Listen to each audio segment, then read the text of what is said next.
चवीच गोकुळ लई भारी।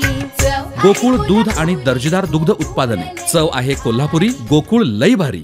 राधानगरी तालुक्यातील हेळेवाडी येथील एका महिलेचा गोबर गॅसमध्ये तोल जाऊन पडल्याने मृत्यू झाला। याबाबत घटनास्थळी मिळालेल्या माहितीनुसार 55 वर्षीय उज्ज्वला विनायक पाटील या 13 जानेवारी रोजी घरामागे असलेल्या मोकळ्या जागेत काम करत असताना त्यांचा पाय घसरगुंडी गोबर गॅसमध्ये पडल्या।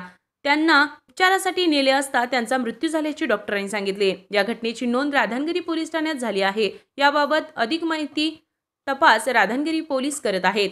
RK न्यूज प्रतिनिधी सोळांपूर। बाळ, फ्रीज मधून श्रीखंड काढ ना। आम्ही पूर्वी घरीच बनवायचो श्रीखंड, त्याची चवच वेगळी होती। आता काय सगळं रेडीमेड। आजी, हे श्रीखंड खाऊन बघ। आज तुझ्या आईनं घरीच बनवलं की काय? हे आहे गोकुळचं श्रीखंड, अगदी जिभेवर रेंगाळणार। जिभेवरच नाही तर मनावरही रेंगाळणार। गोकुळ श्रीखंड, मनावर रेंगाळणार। ताज्या घडामोडींसाठी RK न्यूजच्या YouTube चॅनेलला सबस्क्राईब करा आणि बेल आयकॉनला क्लिक करायला विसरू नका।